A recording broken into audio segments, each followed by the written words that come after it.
Salam alaikum wa rahmatullahi wa barakatuh, hayyakum Allah wa bayyakum. Énormément d'entre vous m'ont posé ces questions-là. Quelle est l'histoire des Houthis? Qui sont-ils réellement? Et quelle est leur doctrine? Quelle est leur aqidah? Quelle est leur réalité? Et que veut-il pour le Yémen? C'est quoi leur plan? C'est quoi leur stratégie? Et ces Houthis qu'on peut voir là en ce moment, est-ce qu'ils combattent réellement les États-Unis? Est-ce qu'ils combattent réellement Israël? Est-ce qu'ils combattent réellement la Grande-Bretagne et d'autres pays? Ben, pour comprendre la Barik Fikoum, déjà, pour comprendre tout ça, il faut comprendre l'histoire des Houthis. Il faut d'abord comprendre celle des Zaydites. Avant de comprendre les Houthiyoun, il faut comprendre les Zaydiyoun. Les Zaydiyoun au Yémen. Qui sont-ils? Les Zaydiyoun, Allah barik fikoum, sachez que le Yémen possède la plus grande concentration de Zaydites au monde. Les Zaydites sont en réalité une branche du chiisme, mais ils sont très proches du sunnisme. En fait, parmi toutes les écoles chiites, le zaïdisme est celle qui se rapproche le plus du sunnisme, et sûrement vous avez dû en rencontrer durant la Umrah.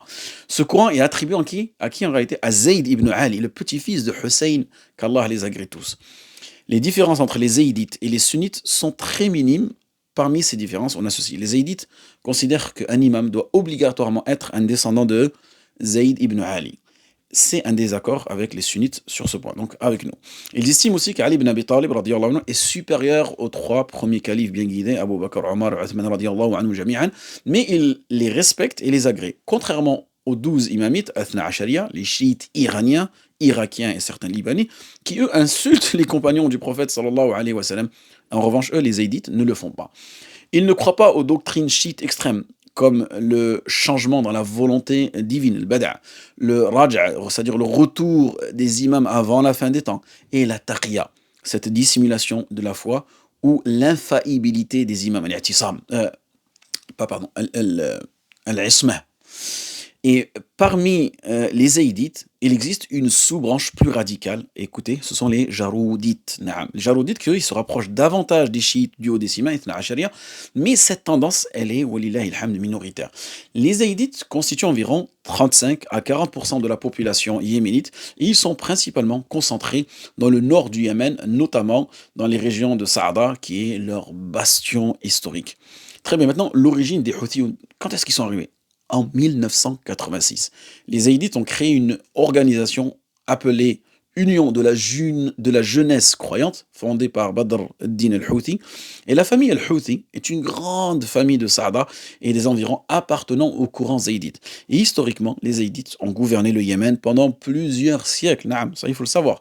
Mais leur règne a pris fin en 1962 avec la révolution république yéménite. Donc vous avez des savants comme al-Shawkani, et ainsi de suite, qui étaient de cette tendance-là. Badr al-Houthi était un savant zaïdite influent, et il a créé cette organisation pour promouvoir les enseignements du zaïdisme et répondre à l'influence croissante du salafisme dans la région soutenue à l'époque par l'Arabie Saoudite et le gouvernement yéménite. Et oui, donc on voit qu'il y a un peu de politique là-dedans. Le gouvernement yéménite marginalisait économiquement et socialement les régions zaïdites où les infrastructures étaient sous-développée et la pauvreté était très très répandue. Et cet état de marginalisation, en réalité, alimentait un sentiment de rejet du gouvernement central, sentiment que les Zaïdites ont exploité par la suite pour s'opposer au régime en place. Naam. Maintenant, on va voir les évolutions politiques et le début de ces tensions. Quand est-ce exactement? Vous avez dit 1990, regardez, en 1990, après l'unification du Yémen du Nord et du Yémen du Sud, un système multiparti a été mis en place. Les Zaïdites ont alors créé un parti politique, soi-disant le parti Al-Haq, qui est devenu leur bras politique officiel. Et Badr al-Din al-Houthi dirigeait l'organisation religieuse, tandis que son fils, Hussein Badr al-Din al-Houthi, lui, s'occupait du volet politique. Hussein s'est présenté aux élections législatives et a été député de 93 jusqu'à 1997. Cependant, des tensions sont apparues entre Badr al-Din al-Houthi et certains savants zaïdites.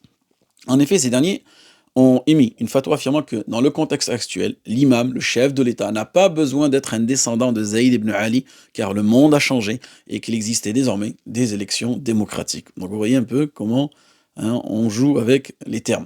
Badr al-Din al-Houthi, issu de la branche Jaroudite, ce que j'avais dit tout à l'heure, plus proche des chiites duodécimains, rejeta cette fatwa et s'opposa aux autres savants zaïdites.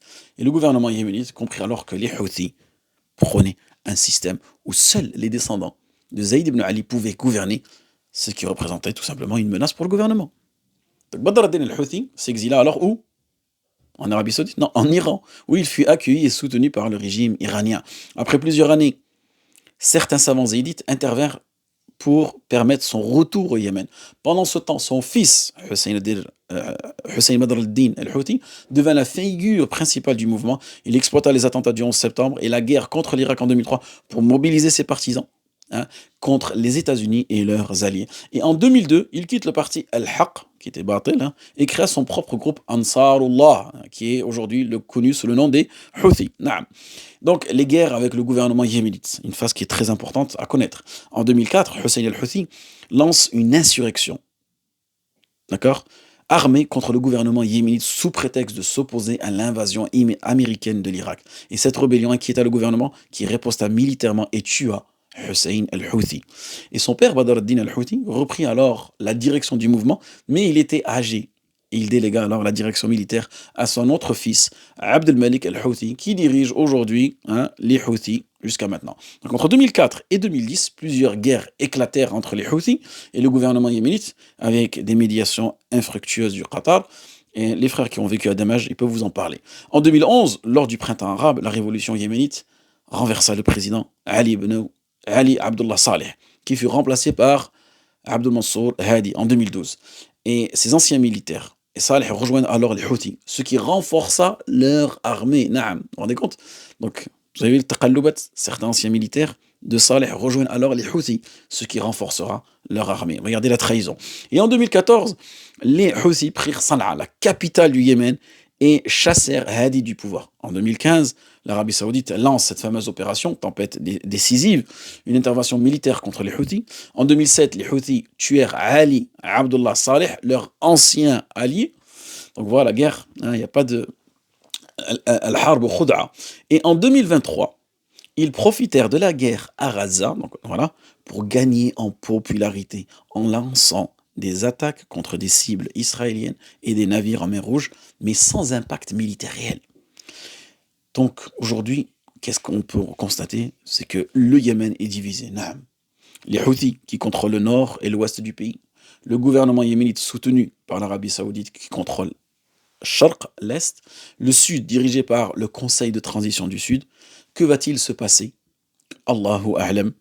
On demande à Allah subhanahu wa ta'ala qu'il unisse les musulmans, qu'il fraternise les musulmans et qu'il leur donne, bi'idhnillah, une victoire très très proche. Wa faqakum Allah lima yuhibbu yarda wa akhiru da'wana anil hamdulillahi rabbil alamin.